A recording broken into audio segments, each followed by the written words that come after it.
당신의 마음을 토닥토닥 위로해 드릴게요. 오늘 제가 가지고 온 책은 지난번에 한번 가지고 왔는데 또 가지고 왔습니다. 진짜 좋은 거. 그림 오작가. 출판사 스노우북스.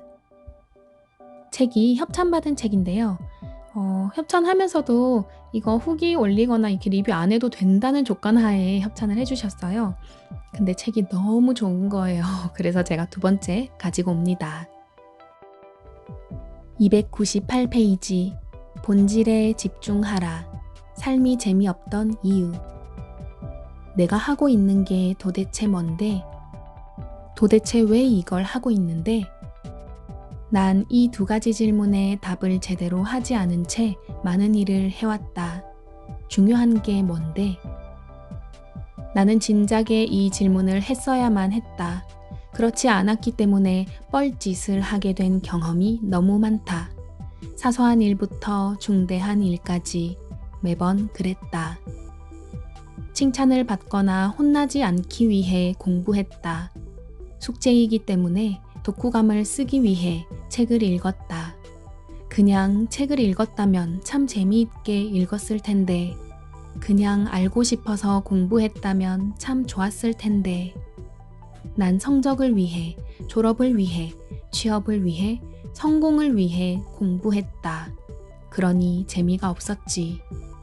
쉬려고 드라이브를 하려는 거였는데 어느덧 경주를 하고 있고, 소통을 하려는 거였는데 어느새 연설을 하고 있었다. 배우려는 거였는데 결국은 경쟁을 하고 있는 나를 발견한다. 본질이란 근본적인 성질, 본바탕을 의미한다. 본질은 그것 그 자체이며 가장 중요한 것이다. 그럼에도 이 세상은 본질보다는 최상의 결과를 얻기 위한 방법론으로 가득하다. 결과와 방법 모두 중요하지만 도대체 그것은 무엇이고 왜 그런가에 대한 본질적인 알미 무엇보다 중요하다. 대화를 어떻게 해야 하는가, 혹은 대화의 기술을 연습하기 전에 대화란 무엇이고 나는 왜 대화하는가에 대한 이해가 먼저 필요하다. 이 대화는 나의 위대함을 알리고자 하는 연설이 결코 아니며 이기고 지는 것이 중요한 법정에서의 논쟁이 아니라는 것을 안다면, 그리고 대화란 서로에 대해 더 잘 알고 이해하기 위해 함께하는 것임을 이해한다면 대화의 본질이 진심으로 연결하는 것임을 알 것이다.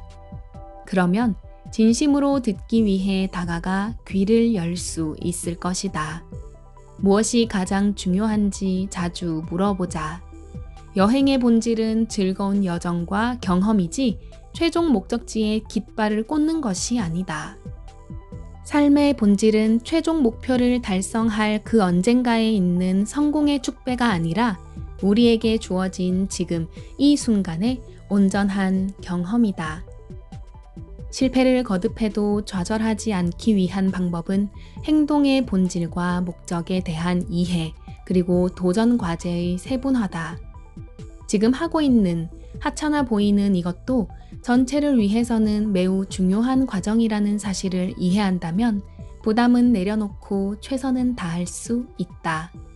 경험과 지혜가 늘어나는 것, 즉 배움과 성장이 목적이라면 모든 것이 자신에게 필요한 과정일 뿐이다. 실패마저도 성장을 가능케 하는 소중한 영양분일 뿐이다.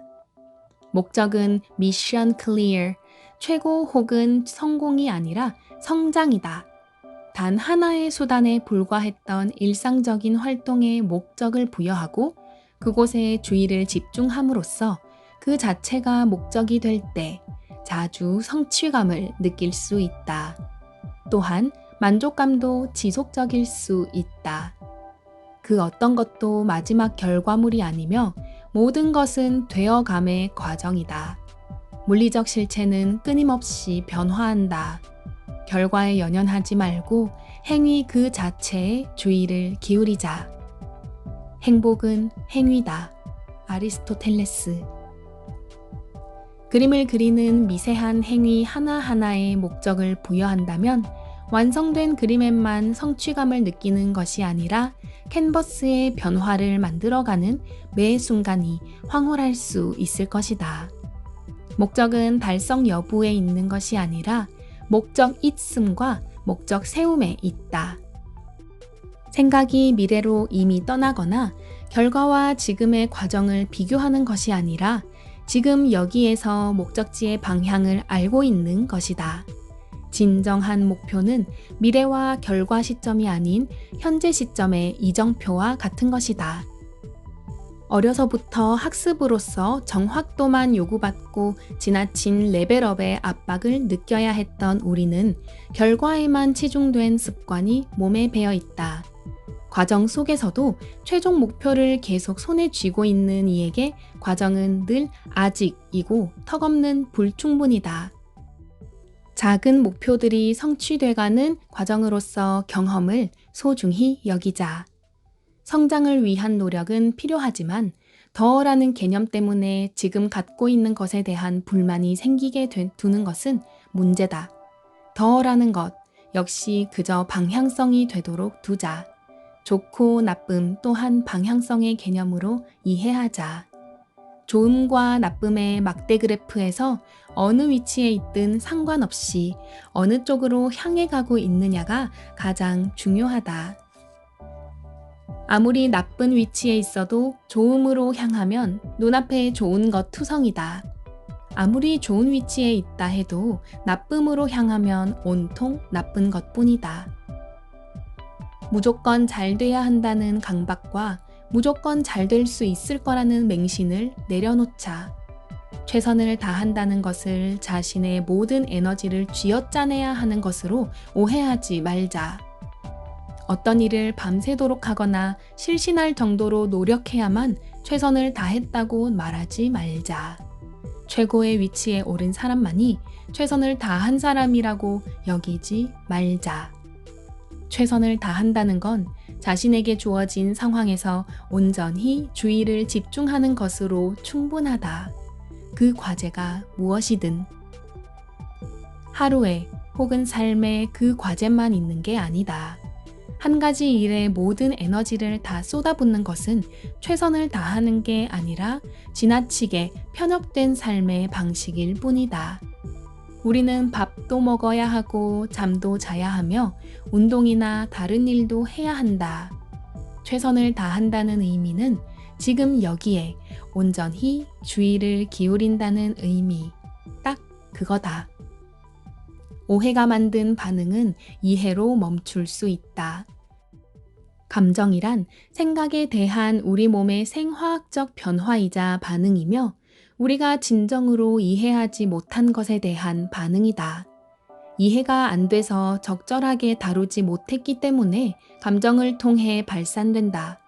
두려움, 분노, 깊은 슬픔 등 부정적인 감정은 천방지축 아이와 같다. 이 아이는 혼내거나 가두지 말고 그저 따뜻한 이해로 안아줘야 한다. 그렇다고 그 아이에게 압도당하거나 휘둘려서도 안 된다. 휘둘린다는 것은 함께 반응한다는 의미다. 생각에서 감정으로 전환되는 연결고리는 반응이다. 생각에 반응하지 않는다는 것은 극단적이고 폭발적이고 자동적으로 끌려가지 않고 현상을 그저 차분하게 관찰한다는 의미다. 외부 조건이 아닌 자신의 반응으로 관심을 돌리고 그것을 이해하면 더 이상 외부 세계를 자신의 감정의 원인으로 보지 않을 수 있다. 외부적인 발단에 대한 반응은 우리가 어쩔 수 없는 것이 아니라 선택의 문제다. 네, 오늘은 여기까지 읽어드리겠습니다. 늘 여러분들 덕분에 정말 행복합니다. 여러분들 감사랑합니다. 다음에 또 만나요.